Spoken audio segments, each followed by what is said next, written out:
bawa ke situ lagi, bayar lagi. Inilah yang selalu Samara, bukan di sini Samara, di muka seluruh gubernur Bank Indonesia Samara dan hal itu. Dan kemudian mereka sadar terungkan dan dihadiri oleh banyak menteri sama kita soal itu. Ada, yuk hadir kan? Nah. Bukan di sini saya katakan itu, di muka orang bangsa katakan itu. Dan mereka sadar itu. Kenapa begini bangsa ini? Dan mereka merubah seperti itu. Walaupun sekarang dengan gubernur begitu lagi, naik lagi SBI. Kenapa naik SBI lagi? Diduduk lagi duit dalam negeri ini. Di lain pihak kita minjam lagi dengan mahal luar negeri. Soal sukuk ya, soal suni ya, tapi yieldnya 12%. Lebih besar daripada SBI. Kenapa begitu? Inilah harus diperbaiki pengelolaan itu. Jadi kebijakan fiskal sendiri yang minta maaf saya juga bertanggung jawab juga tentu. Karena begitu. Tapi kadang-kadang ada yang dengar dan tapi kadang-kadang juga saya paksa untuk itu. Jangan begitu dong caranya. Ya seperti itu. Karena dengan yield yang 12% berarti membawa bunga ke atas seperti itu. Jadi di samping tadi itu. Nah soal otot kantong. Saya ambil contoh beberapa hal saja. Dalam beberapa saya bilang, kalian 60 tahun bikin airport saya tidak bisa, apa bangsa apa kita ini? Ini semuanya harus tergantung orang Jepang, orang Perancis, apa ini? Karena saat akan tidak boleh bikin airport lagi dengan otak asing, dengan kontraktor asing. Semua pakai kontraktor lokal, pakai kontraktor otak Indonesia, arsitek Indonesia, pakai uang Indonesia. Dan jalan dengan harga 50%, jalan di Makassar, jalan di Medan, jalan di Lombok. Dengan kekuatan, ternyata jauh lebih indah, jauh lebih baik, jauh lebih murah. Saya bikin TNI tidak punya Panzer. Apa ini TNI tidak punya Panzer, kasihan. Kau bikin Panzer, pindah, bikinkan saya Panzer 150. Harganya harus setengah asing. Kau pikirkan sendiri, jangan, saya tidak mau lihat ada orang asing di sini ya. Kumpulkan semua ahli Indonesia. Jalan itu, harganya setengah. Ya, begitulah juga kemampuan kita di sini. Kita tidak hanya bicara menjelaskan itu. Jembatan, jangan berpikir. Dulu membuat saya kurikulum minta bantu orang asing, bangsa apa ini? Kita datangkan konsultan lebih hebat, kita kirim TKI begitu banyak gaji rendah. Ini bangsa tidak bisa begitu. Tidak bisa begitu. Dan bangsa ini harus dipaksa. Saya kasih contoh yang paling minimal. Pertamina kekurangan gas. Ternyata kekurangan LPG-nya karena refilling station kurang. Saya bilang, kau bikin refilling station yang 10 kali lipat daripada ini. Terkejut dia, berapa 10.000 ton, 1.000 ton. Berapa lama Anda bisa bikin? Setahun Pak. Ini Dirut Pertamina, Pak Ari mantan. Saya minta 2 bulan. Pucat mukanya, saya minta 2 bulan.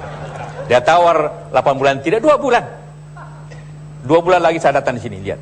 Kalau tidak, kau Dirut atau tidak tergang ini. 2 bulan, kurang 5 hari selesai itu barang.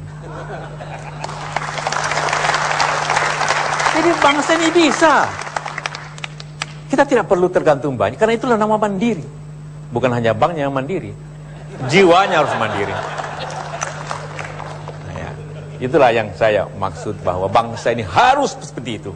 Sama dengan Anda pengusaha, kan bisa semua melaksanakan itu. Tidak perlu tergantung. Awalnya ya, kita minta konsultasi ya. Siapa yang merusak semua keadaan ini? Siapa yang merusak ekonomi bangsa IMF? Karena konsultan IMF itu yang ngomong macam-macam sama kita. Oke, Presiden pilihan masih akan berlanjut dengan Bapak Yusuf Kalla sesaat lagi. Tetaplah bersama kami. Bapak Muhammad Yusuf Kalla, kita sudah mendengarkan tadi jawaban-jawaban yang mungkin mengejutkan kita bersama, tapi itulah sikap dari beliau. Dan kita akan dengarkan lebih jauh lagi. Masih ada kesempatan untuk penanya yang lain. Silakan Pak, yang di sana. Selamat siang Pak Wapres, nama saya Fauzi Iksan dari Kadin. Baik, terima kasih. Pertanyaan saya cukup simpel ya. Kalau misalnya Pak Wapres terpilih sebagai presiden nanti, 100 hari pertama pemerintah Bapak, apa yang akan Bapak laksanakan? Lalu apa yang akan membedakan langkah-langkah tersebut dari langkah-langkah yang telah dilaksanakan 4 tahun terakhir ini? Misalnya, saya masih ingat tahun 2006, pemerintah mengadakan yang namanya Infrastructure Summit. Proyek-proyek senilai $145 miliar direncanakan akan digelar. tetapi ternyata implementasinya lamban. Nah, bagaimana caranya supaya 5 tahun ke depan implementasi proyek-proyek infrastruktur itu bisa lebih pesat lagi? Terima kasih. Terima kasih, Soisan. Kira sekian 2 bulan lalu kita pernah diskusi soal ekonomi bangsa. Saya katakan ekonomi tidak serius seperti apa Anda bayangkan. Benar kan? Ya. Saya diundang di banknya bicara seperti itu. Soal 100 hari. Soal 100 hari memang suatu momen yang selalu dipertanyakan. Kalau saya, insya Allah Anda amanahkan. Pertama tentu karena saya juga sekarang masih dalam pemerintahan. Ya melanjutkan dengan betul apa yang dilaksanakan pemerintah dewasa ini dalam bidang-bidang ekonomi, pembangunan infrastruktur, pembangunan ekonomi, peningkatan daya saing dan sebagainya. Saya ajukan itu karena bukan orang baru dan saya tahu betul apa yang bisa dilaksanakan. Apabila ada masalah dengan rakyat, kita berikan bantuan yang betul-betul baik seperti BLT apabila ada masalah. Karena saya juga merancang itu dulu 3 tahun yang lalu seperti itu. Sehingga dapat jadi pemerintah ini ialah kesinambungan yang lebih baik. Kesinambungan dengan perubahan yang lebih baik. Itu tema yang apabila kita ini karena kesinambungan. Ini keadaan baik dengan pengolahan yang lebih cepat. Harus lebih cepat lagi. Seperti doing business. Kita harus lebih keras lagi, lebih baik. Dan sebagainya. Aturan otonomi harus diperbaiki. Juga tentu prosedur-prosedur yang memberatkan dunia usaha tentu kita harus perbaiki seperti itu.